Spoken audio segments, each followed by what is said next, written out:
खुलुमबाय hello everyone once again welcome back to the channel दिनैनि गोदान भिडिअ नोंथां बयखौबो गोसो गोथारै बरायदों लोगोसे आसा खालामो इसोरनि अननायाव नोंथां बयबो मोजां दं स' दिनै जोबोद इम्पोर्टेन्ट खोथाखौ बे भिडिअनि गेजेरजों नोंथांमोना मोननो थांगोन जे दिनै प्रमद बर'आ पावाराव फैनाय लोगो लोगो मा धरनै मा स्टेप लानानै बिटिसिखौ दंस' खालामनो थांगासिनो दं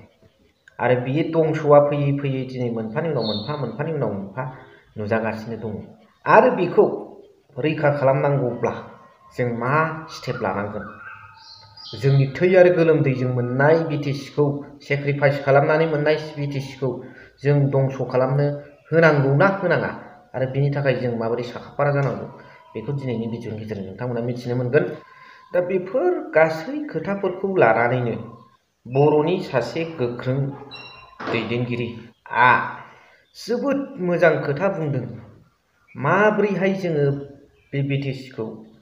रैखा खालामनो हायो बेनि थाखाय जोङो मा स्टेप लानांगौ how to protect our BTC from the enemy सुथुरनिफ्राय जाय बिटिसिखौ नस्थ' खालामनो सेस्था खालामदों बेखौथ' जों सुथुरानो बुंनांगोन जि ব্যক্তিসকলে বিটিসিকো নষ্ট কৰিবলৈ গৈ আছে সেই ব্যক্তিসকলক আমি এনিমি শত্রু বুলি ক'ব লাগিব হয় না নহয় रायसकल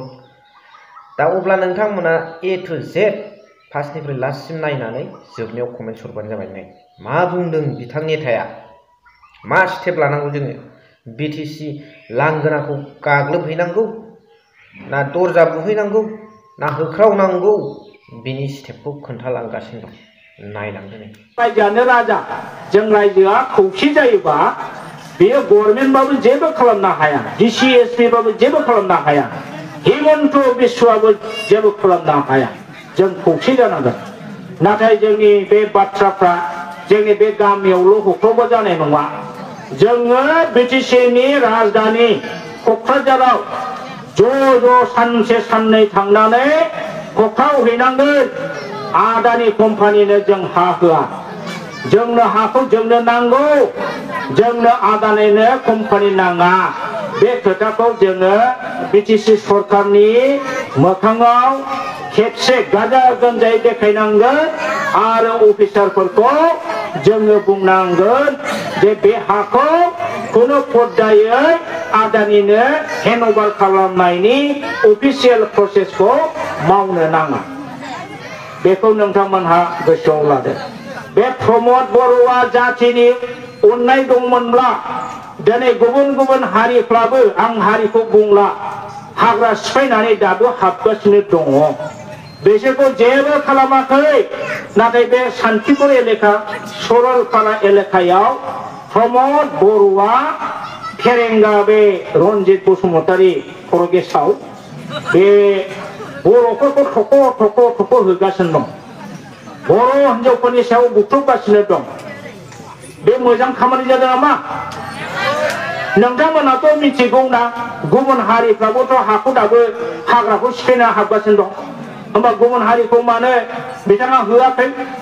नैबे गसाइगाव सैथोफोर नैबे दिंदिङा एलेकायाव दोननाय हजों क'क्राझाराव उल्टापानिथिंजाय बेखौ नाय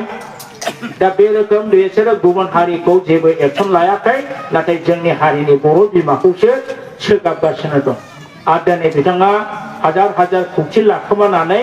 आदानि कम्पानिनो हानो होनांगौ दा बेखौ रायजोफोर जोङो गणतान्त्रिक पद्धतिजों बेबादिनो होख्रावनाय प्रटेस्ट खालामनाय बिटिसिआव होख्रावहैनाय बेखौ मावनानै जोङो अफिसियेल मेम'रेन्डामखौ गोख्रोंनिफ्राय गोख्रोंसिन होनांगोन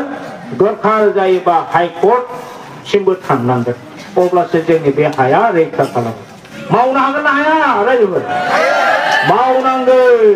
हाखौ रैखा खालामनांगोन बिटिसि रायजो मोनखांनानैबो हा रैखा खालामनो जोंखौ आन्दलन खालामनो बे प्रमद फाग्लाया ससिमबावबाय नंगौना नङा बेनिफ्राय गाज्रिसिन मानसि दं नामा दाथ' बिथाङा जेरैबायदि गाज्रि मावगासिनो दं खुनु फुदायै बिथांखौ रायजो राजाफ्रा अननो नाङा आरो बेहाय माखासे गोबां नोंथांमोननि बे जायगाया इउपिपिएलआव थांनाय बाराव बिराद भट होदों आं मिथिगौ होदोंना होआखै दे होदोंबाबो जा होबाय आइफोर आफाफोर एबारनिफ्राय माफ होदो माफ होगोन ना होआ इउपिपिएलखौ जोगारनो हागोन ना हाया जोगारनांगोन हायासो देरसिन जोंना हाया सेबनायनिफ्राय सेबगासिनो दं आरो बेवहाय जुदि आदानि फाग्लानो 3600 बिगा हनै दाब्बा बानायनायाव 2400 बिगा होनांगौब्ला जोंनि हाया बहा थागोन नायथोनाय बेखौ जोंनि बेकार सेंग्राफोरनो हगारना होगोन ना जों गरिब न'खरफोरनो हगारना होगोन ना जोंनि सोरबा माहाजोन कन्ट्राक्टर बस्तिनि साहा बागान खालामनो हाग्रा दंबा बिसोरनो हगारना होगोन जों थेवब्लाबो जोङो जोंनि हाखौ गुबुन कम्पानिनो होनो हाया दा नंखायनो बेखौ लानानै जोङो सांग्रांथि नांगोन ससियेल मिडिया जोंनो नांगोन जाहा मिडिया बिथांमोनबो फैदों जोङो बेनि दारै जोंनि दाबिखौ फोसावनो हागोन गभर्नमेन्टनि खाथियाव बियो दृष्टिगोचर जागोन गभर्नमेन्टआ मोनदांगोन आरो जोंनि होबथानाय खामानिया तखन जाफुंगोन स' नुनो मोनबाय मा सानो रायजो राजाफोर कमेन्ट्सनि गेजेरजों जरुर फोरमायहर स' थेंक इउ भेरि माच फर वाचिं लाभ इउ